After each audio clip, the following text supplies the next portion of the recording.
और देखिए, Bihar voter list से जुड़ी बड़ी खबर है, जहां वोटर लिस्ट से 35 लाख से अधिक मतदाताओं के नाम अब तक कटे हैं। 2.2% मतदाता अस्थायी रूप से कहीं और जा चुके हैं। ये इलेक्शन कमीशन ने जानकारी दी है। 0.73% मतदाता बिहार से बाहर भी रजिस्टर्ड बताए गए हैं। अब तक 1.59% मतदाता मृत पाए गए हैं, जो इसी ने जानकारी दी है। 12,55,620 मतदाता मृत पाए गए हैं। 17,37,000 मतदाता बाहर जा चुके हैं। 5,76,000 मतदाता बाहर भी रजिस्टर्ड हैं और अब तक 35,69,437 मतदाताओं के नाम काटे गए हैं।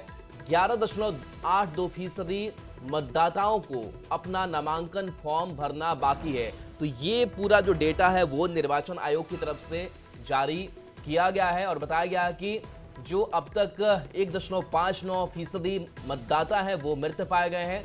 0.7% मतदाता बिहार से बाहर भी रजिस्टर्ड हैं। 17,37,000 मतदाता बाहर जा चुके हैं। 5,76,000 वोटर बाहर भी पंजीकृत बताए गए हैं, जो इलेक्शन कमीशन ने जानकारी दी है। तो 35,69,437 वोटर के नाम कटे हैं। 11.82% वोटर का फॉर्म भरना बाकी है। तो ये पूरा डेटा सामने आया है और जिस तरीके से लाखों की संख्या में ये नाम कटे हैं, इससे जाहिर है कि किस तरीके से जो अयोग्य मतदाता हैं, जो आज तक वोट दे रहे थे, और निर्वाचन आयोग की भी इसी पर नजर थी। हालांकि इसको लेकर के विपक्ष लगातार सवाल उठाता रहा, लेकिन जो आंकड़े सामने आ रहे हैं वो आंकड़े बता रहे हैं कि कहीं ना कहीं इन अयोग्य वोटर्स को वोटर लिस्ट से बाहर करना जरूरी था। और ऐसे में ये बड़ा कदम उठाया गया है और जो जानकारी साझा की गई है, बता दें कि जो मतदाता सत्यापन का काम है वो बिहार में लगातार जारी है और ऐसे में ये मामला सुप्रीम कोर्ट तक भी पहुंचा। विपक्ष की तरफ से याचिकाएं जो है वो भी दाखिल की गई। चलिए, बात अब बिहार के सियासी गलियारे की कर लेते हैं। तो तेजस्वी यादव सूत्र को मूत्र बताने वाले अपने बयान पर कायम है। तेजस्वी यादव ने एक बार फिर से अपने बयान को दोहराया है। तेजस्वी ने कहा कि सूत्रों के हवाले से खबर चला करके अफवाह फैलाई जा रही है। तेजस्वी के इस बयान पर एक बार फिर से बिहार की सियासत सुलग गई है। हम उस सूत्र को मूत्र समझते हैं, सूत्र को मूत्र मानते हैं। तेजस्वी का ये बयान सियासी फिजा में लगातार तैर रहा है। तेजस्वी के सूत्र मूत्र वाले बयान पर सियासत सुलग गई है। मतदाता सूची में बड़ी संख्या में बांग्लादेशी, म्यांमार और नेपाली वोटरों के खुलासे पर तेजस्वी यादव ने विवादित बयान देते हुए ये कहा कि ऐसे सूत्र को मूत्र समझते हैं। तेजस्वी के इस विवादित बयान से हर कोई हैरान है, लेकिन तेजस्वी यादव अपने सूत्र मूत्र वाले बयान पर अब भी कायम है। तेजस्वी का कहना है कि जिस खबर का कोई आधार नहीं, उसे सूत्रों के हवाले से चलाकर अफवाह फैलाई जा रही है। सूत्र को मूत्र नहीं तो क्या बोलेंगे? हम उस सूत्र को मूत्र समझते हैं। वेस्ट जो होता है ना, ये वो है। तो इसमें गलत क्या है? जो भी सूत्र थे उनका न्यूज़ क्या रहा? हर बार खंडन करना पड़ता है, माफी मांगना पड़ता है उसके बाद। इसलिए अगर सूत्र को मूत्र नहीं बोला जाए, जो झूठा अफवाह फैलाता है, तो मूत्र की बराबर है ना, वेस्टेज है। तेजस्वी ने एक बार फिर कह दिया कि सूत्र को मूत्र नहीं बोलेंगे तो क्या बोलेंगे। अब तेजस्वी के इस बयान पर सियासत गर्मा गई है। जो LLPP का डिग्री लेकर के घूम रहा है वही ऐसा बोल सकता है। मतलब लिख लोढ़ा पढ़ पत्ता। जो अनपढ़ों का डिग्री जिसके पास है, जो सार्वजनिक जीवन में बोलने का शब्द का मर्यादा नहीं रखता है, और राजनीतिक जीवन जीने लायक नहीं है। लेकिन फिर से सूत्रों को जिस हिसाब से कंपेयर कर रहे हैं, जिन आपत्तिजनक शब्दों का इस्तेमाल कर रहे हैं, इससे उनके राजनीतिक कुसंस्कारों का परिचय मिलता है। ये दिखता है कि भाषाई रूप से कितने दरिद्र हो चुके हैं। देखिए, मीडिया में सूत्र शब्द का इस्तेमाल बड़ी ही गंभीरता से होता था।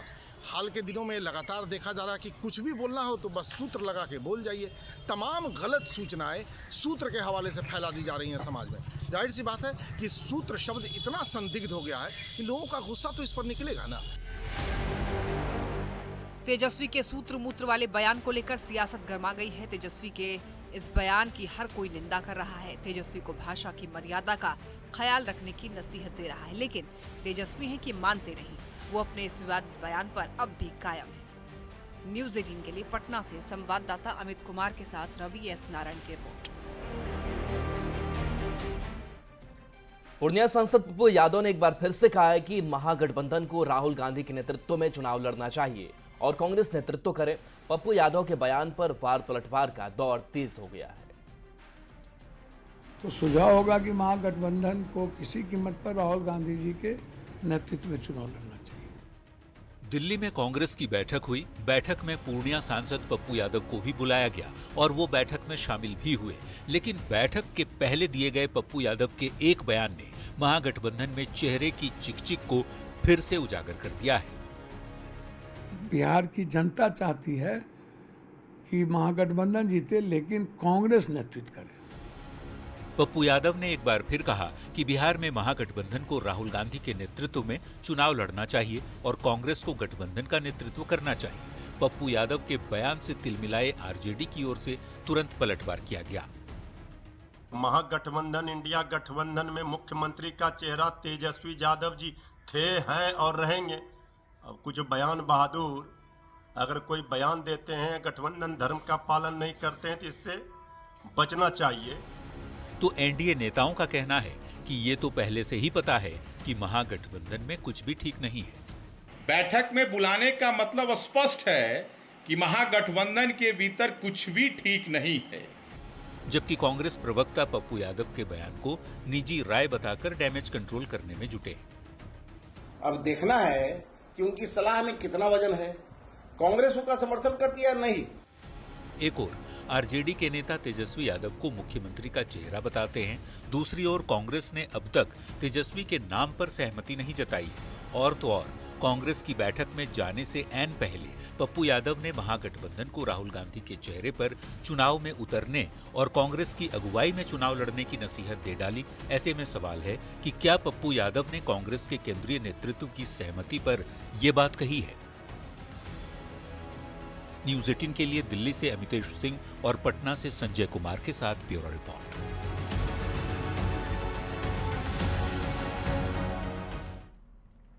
दिल्ली में बिहार कांग्रेस की बड़ी बैठक में बिहार विधानसभा चुनाव पर मंथन किया गया। बैठक के बाद पप्पू यादव ने एक बार फिर से ये कहा है कि बिहार में राहुल गांधी के नेतृत्व में चुनाव लड़ना चाहिए। राहुल गांधी ही बिहार में एकमात्र विकल्प है। तो कांग्रेस विधायक दल के नेता शकील अहमद खान ने यह भी कहा है कि बिहार में SIR के खिलाफ कांग्रेस आंदोलन करेगी। बैठक के बाद बिहार कांग्रेस अध्यक्ष राजेश राम ने यह कहा कि बैठक में आंतरिक संगठन और SIR को लेकर के चर्चा हुई। कांग्रेस सांसद रंजीत रंजन ने ये कहा कि बिहार का चुनाव मजबूती से लड़ेंगे।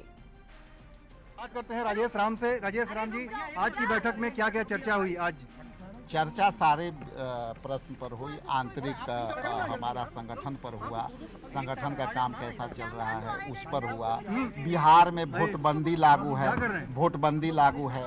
बिहार में वोटबंदी लागू है हो गई। तो ये सब मुद्दों पर था कि हम कैसे अपने वोटरों को उनकी वोट के अधिकार से वंचित जो हो रहे हैं उनके रोके। मेरा सवाल है, पप्पू यादव आए थे, पप्पू यादव को लेकर कितना कंफर्टेबल आप लोग हैं और वो कह रहे हैं कि हमें आशीर्वाद मिला है। देखिए, हम पहले भी बोले कि हमारी संस्कृति रही है बड़ बुजुर्गों से आशीर्वाद लेना। हम भी आशीर्वाद लिए और इसमें आशीर्वाद लेने में क्या दिक्कत है। कीमत पर चुनाव आयोग के निर्णय के खिलाफ मजबूती से लड़ेंगे। कांग्रेस जो दायित्व देगा उसको हम करेंगे। राहुल गांधी जी ही एकमात्र विकल्प है बिहार में, बिहारी के अधिकार को बचाने का और गरीब के अधिकार को बचाने का ये निर्णय। बिहार में भाजपा और इलेक्शन कमीशन मिलकर के जो वोटों की चोरी का प्रयास है, उस प्रयास के खिलाफ हम सब लोग आंदोलन में जा रहे हैं। देखिए, बिहार का चुनाव है, हम मजबूती से लड़ेंगे और किस तरह से लड़ना है उसकी बात चल रही है। जब सीटों का बंटवारा होगा आपके सामने आ जाएगा। ये है कि हम पूरे सम्मान के साथ इंडिया अलायंस में चुनाव